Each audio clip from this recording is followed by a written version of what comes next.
Most people think addiction looks obvious: substances, habits, something visible. But some addictions don't look like addiction at all. They look like love, attachment, deep connection. And that's exactly why they're harder to escape. Sign 1. The validation loop. You feel the need to be reassured again and again, even after they've already proven they care. In psychology, this reflects anxious attachment patterns, where reassurance becomes a temporary fix, driven by fear of abandonment and reinforced through emotional dependency cycles. The brain learns that validation equals safety, so it keeps seeking more, even when it's already enough, which is why it never really satisfies. To handle this, stop chasing reassurance and observe the pattern instead. Let the discomfort sit without immediately fixing it, because when you stop feeding the loop, it starts weakening.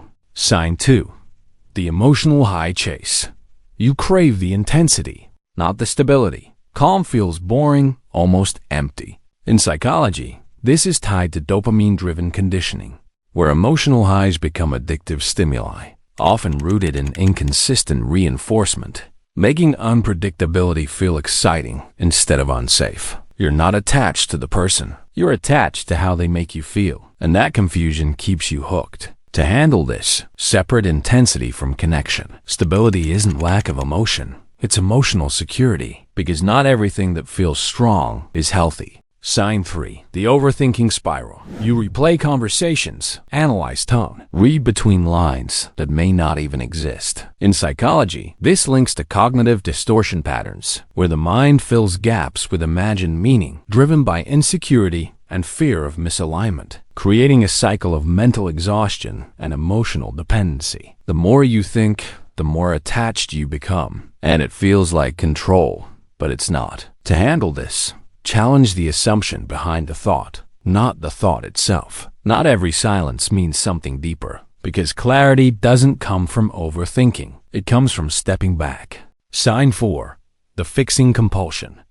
You feel responsible for their emotions, like it's your job to make things right. In psychology, this reflects codependent behavior, where self-worth is tied to being needed, often developed from early relational conditioning, where love was earned through emotional labor. You're not just connected, you're entangled, and that makes leaving feel like failure. To handle them, step out of the role you didn't choose consciously. You're not responsible for regulating someone else's inner world, because care doesn't require self-sacrifice. Sign 5. The withdrawal anxiety. When they pull away, even slightly, you feel it immediately. In psychology, this mirrors withdrawal responses, similar to addiction patterns, where emotional absence triggers stress responses, linked to attachment insecurity and fear-based conditioning. Their distance becomes your discomfort, and that imbalance gives them silent control. To handle this, don't chase the distance, understand it. Give space without trying to close it instantly, because urgency is what keeps you attached. Sign 6. The identity blur. You start adjusting yourself, your preferences, your behavior, just to maintain the connection. In psychology, this connects to identity diffusion, where personal boundaries weaken under emotional pressure, driven by the need to belong and avoid rejection, causing the self to merge with the attachment figure. You slowly become less you, without noticing it. To handle this, return to what feels natural without them. Reconnect with your baseline identity, because the more you lose yourself, the stronger the attachment becomes. Sign 7. The intermittent reward trap. They're inconsistent, but that's exactly what keeps you invested. In psychology, this is intermittent reinforcement, the same mechanism used in gambling addiction, where unpredictable rewards create stronger behavioral attachment, training the brain to keep trying, hoping for the next win. Consistency feels safe, but inconsistency feels addictive. To handle them, stop focusing on the good moments and measure the pattern. What repeats matters more than what appears occasionally, because unpredictability is not depth, it's conditioning. Sign 8. The emotional justification bias.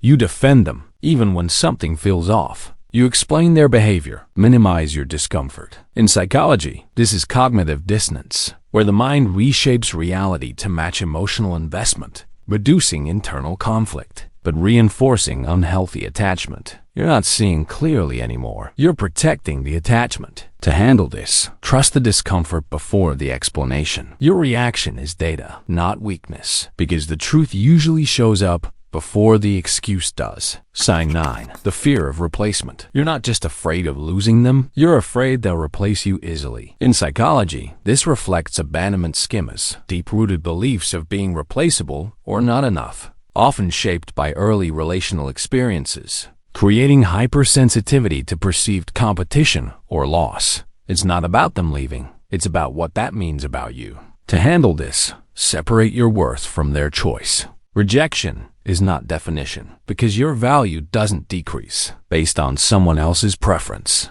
Sign 10. The attachment illusion.